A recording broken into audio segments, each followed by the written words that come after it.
बनारस की गलियों में हर रोज़ हज़ारों कहानियाँ जन्म लेती हैं। कुछ हंसी छोड़ जाती हैं, कुछ आंसू। उन्हीं गलियों में दो ठगों की एक जोड़ी झूठ और चालाकी की दुनिया में अपना नाम कमाने निकली थी। विजय और सलीम। विजय बचपन से ही चतुर था। माँ बाप का साया सिर से जल्दी उठ गया था और सड़कों ने उसे सिखाया था कि पेट भरने के लिए ईमान नहीं, दिमाग चाहिए। सलीम का हाल ही कुछ अलग था। उसके अब्बा कबाड़ी का काम करते थे, लेकिन सलीम की आंखों में बड़े सपने थे। पैसे, शोहरत और एक ऐसी ज़िंदगी जहां झूठ को सच बनाने की आज़ादी हो। उनकी पहली मुलाकात एक पुरानी हवेली के पास हुई, जहां दोनों एक ही अमीर बूढ़े से अलग अलग तरीक़ों से ठगी करने पहुंचे थे। जब दोनों आमने सामने आए तो कुछ पल के लिए ठिठके, फिर हंस पड़े। भाई, तू भी ठग है? विजय ने पूछा। और क्या, तू भी तो यही इरादा लेकर यहाँ आया है, सलीम मुस्कुराया। तभी हवेली का नौकर आ गया और दोनों को भगा दिया। लेकिन उस दिन एक साझेदारी का बीज बो दिया गया था। जल्द ही वे बनारस की गलियों में दो ठग के नाम से मशहूर हो गए।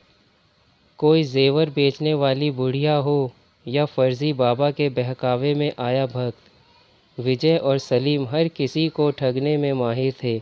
उनका सबसे चर्चित कारनामा था स्वर्ण कलश की योजना। यह योजना गांवों में फैलाई गई थी कि जो भी सोने की एक चूड़ी दान करेगा, उसे 1 महीने में पूरा कलश भरकर सोना मिलेगा। लोगों ने अपने गहने दिए, घर गिरवी रखे और 2 महीने बाद जब विजय और सलीम लापता हो गए, तब सबकी नींद टूटी। ये तो बहुत बड़ा खेल था, एक पीड़ित किसान ने पुलिस से कहा। लेकिन पुलिस भी इन दोनों के पीछे हाथ मलती रह गई। नकली नाम, बदले हुए वेश और नई पहचान के साथ वे अगली जगह पर ठगी की नई इबारत लिखते रहे। एक दिन वे इलाहाबाद पहुँचे। वहाँ की भीड़ भाड़, कुंभ के मेले की रौनक और लोगों की श्रद्धा उन्हें एक सुनहरा मौका लग रही थी। दोनों ने तय किया कि अब एक बाबा का भेष धरेंगे। बाबा दिव्य ज्ञानानंद और चेले बाबा तेज ज्ञानदास। शिविर लगाया गया। माइक पर प्रवचन हुए। जो कुछ भी खोया है वही पाओगे, बस श्रद्धा रखो, यही नारा था। भीड़ जुटी, चढ़ावे चढ़ने लगे और नोटों की गड्डियाँ दिन ब दिन बढ़ने लगी। पर अब कहानी में एक नया किरदार दाखिल हुआ, रमा। रमा एक 35 साल की सीधी सादी औरत थी, जिसने हाल ही में अपने पति को खोया था और बेटे की बीमारी से परेशान थी। वह बाबा के प्रवचनों में राहत तलाशने आई थी। बेटा ठीक हो जाएगा, बस यह ताबीज़ बांधो और एक चढ़ावा चढ़ाओ, विजय ने बाबा बनकर कहा। रमा ने अपनी बची खुची जमा पूंजी दे दी, पर कुछ दिनों बाद बेटा और भी बीमार हो गया। अस्पताल वालों ने जवाब दे दिया। तब रमा को ठगे जाने का एहसास हुआ, लेकिन वह रोई नहीं, उसने कुछ सोच लिया। रमा ने एक पत्रकार मित्र से संपर्क किया और बाबा के ढोंग की जड़ तक जाने को कहा। पत्रकार ने एक स्टिंग ऑपरेशन शुरू किया।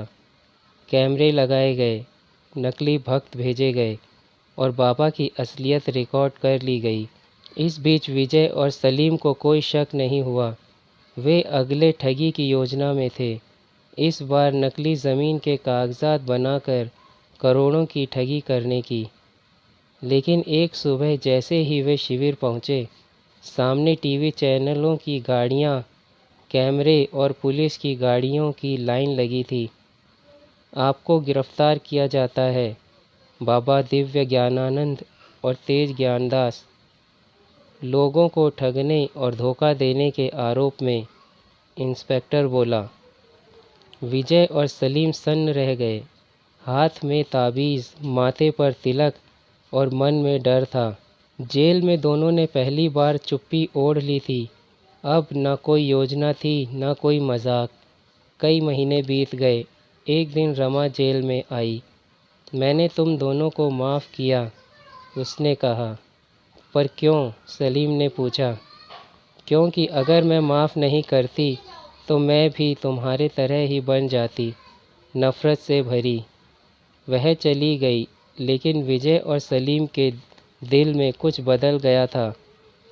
4 साल बाद जेल से रिहा हुए तो कोई इंतज़ार में नहीं था, लेकिन इस बार वे 2 ठग नहीं बल्कि 2 इंसान थे जो कुछ अच्छा करने की सोच रहे थे।